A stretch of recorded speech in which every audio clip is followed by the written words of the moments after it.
There are many tales of the land without sky, and it seemed to me as if my grandmother knew them all. Grandmother Drake. She always told me that in such a place no star of hope could shine, nor sun of life, nor moon of love, unless the people themselves became lights in the darkness. I remember there was one story I could never hear enough. It was the heroic tale of a very wise man who lived at the time of the Great Migration. The surface had been stricken with cataclysmic natural disasters, forcing people to leave their shattered lands for a dark and painful refuge beneath the sea. The man, known as MacGregor, was a visionary scientist and one of the last prophets on Earth. He probed the limits of scientific knowledge in a dozen fields, trying to discover the tantalizing secrets that remained. As I listened, I often imagined that I myself was a descendant of the great MacGregor. The story began in the 22nd century with his discovery of a mysterious sea creature on a beach in northern Scotland. No larger than the palm of MacGregor's hand, it looked like a horseshoe crab. The scientist took the creature to one of his laboratories and examined it more closely, and what he discovered was so unspeakably horrifying that fear and dread almost drove him insane. Then, when he and his staff tried to incinerate the creature, it refused to burn. When they tried to crush it, the hydraulic press shattered under the strain. I pestered my grandmother to tell me what was so horrifying about the creature, but she would only lower her voice and say, "It was made of flesh and gold, and of another metal that does not exist on Earth, and it could reproduce itself. Woe betide the man who finds such a creature. Woe betide him, because legend says it will be his ruin." Thoughts of such creatures still lurking in the seas, still reproducing themselves, gave me endless nightmares. In my daydreams, I pretended that I too would become a scientist and invent a weapon capable of destroying those creatures once and for all. My grandmother always said a single person could change the world with their mind, but whether that change was for better or worse was up to them. A single individual could sway the world as much as the masses, she said, if they were right.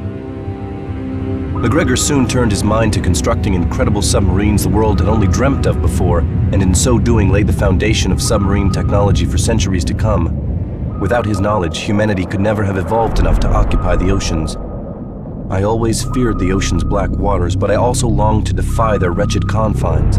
Like MacGregor before me, I wanted to make discoveries and adventure with the likes of the brave mercenaries my grandmother spoke about. I was 9 years old when word of my mother's death reached us. She'd been managing Drake Enterprises, the family shipping company, which at that time included a respectable fleet of freighters. Then, pirates pillaged her ship off Cape Horn. Her body was never recovered. My father, Alonzo Drake, born Alonzo de Granada, was heartbroken. 3 years later, without so much as a goodbye, he left us to make his fortune in the oceans. I never understood why he abandoned his only son and his family business just like that. Grandmother always said he'd gone off with his brother, another adventurer.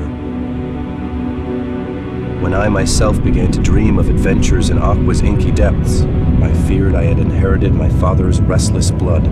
My grandmother thought him irresponsible and said he'd probably found a grave on the sea floor by following the tracks of an angel. That was her poetic way of saying he'd lost his mind. After father disappeared, grandmother took over the company, but contracts were few and far between. Soon our financial backers withdrew and the fate of Drake Enterprises was sealed. When I grew up, I worked as a pilot on our last remaining freighter, the Harvester. My nightmares grew fainter over time, but my daydreams of life as an adventurer held fast.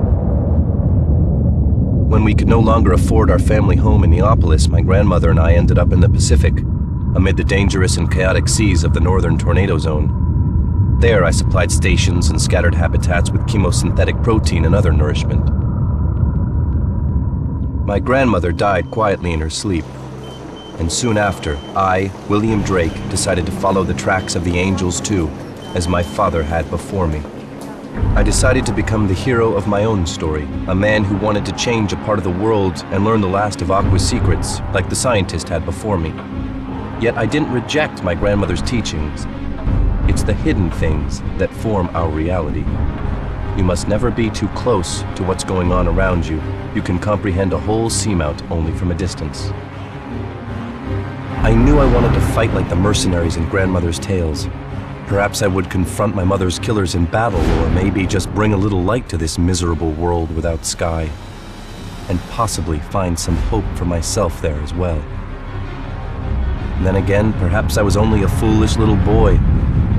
My grandmother used to say that I was brave without cause and confident without reason. A fish without fins, she said, adrift in Aqua far too young, and headed for disaster.